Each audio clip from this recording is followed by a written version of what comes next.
It's me Manisha Harilal. ഇന്ന് ഒരു cooking റെസിപ്പിയാണ് ഞാൻ നിങ്ങൾക്ക് ഷെയർ ചെയ്യാൻ പോകുന്നത്. നമ്മളെ നാട്ടിൽ വാഴേൻ്റെ ഉണ്ണിക്കാമ്പില്ലേ, ഉണ്ണിപ്പിണ്ടി എന്നൊക്കെ പറയും, അത് വെച്ചിട്ട് ഉപ്പേരി എങ്ങനെയാണ് ഉണ്ടാക്കുക. ഞങ്ങളെ വീട്ടിൽ ഒരു വ്യത്യസ്ത സ്റ്റൈലിലാണ് ഉപ്പേരി ഉണ്ടാക്കുക. അത് ഞാൻ നിങ്ങൾക്ക് ഷെയർ ചെയ്യാൻ ആഗ്രഹിക്കുകയാണ്. അതാണ് ഇന്നത്തെ video. So let's get into the video.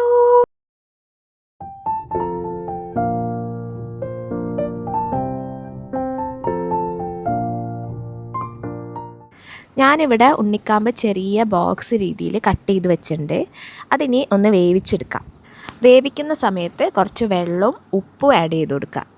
കാമ്പ് തന്നെ കുറച്ച് വാട്ടറി ആയതുകൊണ്ട് തന്നെ നമ്മൾ ഒരുപാട് വെള്ളം വെക്കണ്ട, കുറച്ച് വെള്ളം വെച്ചിട്ട് വേവിച്ചെടുക്കാം. അപ്പോൾ അതൊന്നായി വരട്ടെ. അതിൻ്റെ ഇടയിൽ നമുക്ക് കുറച്ച് അരി, ഈ ഒരു ഗ്ലാസിൻ്റെ അളവിൽ ഞാൻ അരി എടുത്തിട്ടുണ്ട്. അതൊന്ന് കഴുകിയിട്ട് നമുക്ക് വറുത്തെടുക്കാം. അരി എപ്പോഴും കഴുകിയിട്ട് വറുക്കുന്നതാണ് നല്ലത്. കഴുകി വറുക്കുന്ന സമയത്ത് നമുക്ക് ഒന്നുകൂടെ ക്രിസ്പി ആയിട്ട് കിട്ടും. ഇതേപോലെ കൈ വിടാതെ ഇളക്കി കൊടുക്കുക. അപ്പോൾ എൻ്റെ കാമ്പ് നല്ല രീതിയിൽ വെന്തിട്ടുണ്ട്. ഈ ഒരു പരുവാകുമ്പോൾ സ്റ്റോപ്പ് ചെയ്യാം. അരിയും നല്ല രീതിയിൽ വറുത്ത് കിട്ടിയിട്ടുണ്ട്. ഈ ഒരു പരുവാവണം, നല്ല കരിഞ്ഞു പോകരുത് കേട്ടോ. വറുത്ത അരി ചൂടാറിയ ശേഷം നമുക്ക് ജാറിലിട്ട് ഇതൊന്ന് പൊടിച്ചെടുക്കാം. ഒരുപാട് പൊടിയാവരുത്, ഒന്ന് ക്രഷ് ചെയ്തെടുക്കാം.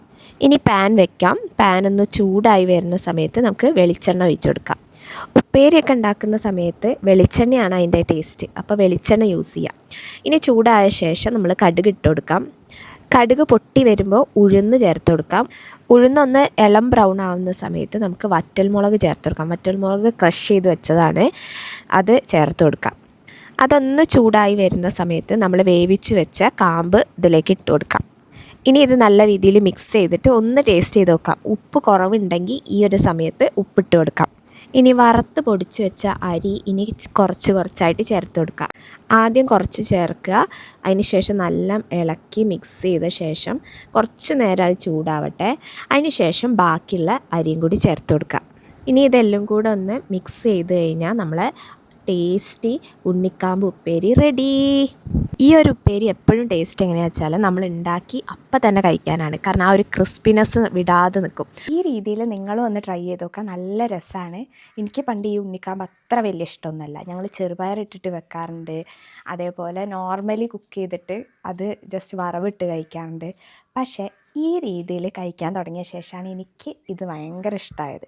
അപ്പോൾ നിങ്ങൾക്കും ഇഷ്ടമാവുമെന്ന് ഉറപ്പാണ് എനിക്ക്. നിങ്ങളും ഇങ്ങനെ ഉണ്ടാക്കി നോക്കി ഇഷ്ടമായിട്ടുണ്ടെങ്കിൽ ഒന്ന് കമൻറ്റ് ചെയ്യുക. ഇനി അടുത്തൊരു റെസിപ്പി ആയിട്ട് വരുന്നവരെ ഓക്കെ ദെൻ ബൈ.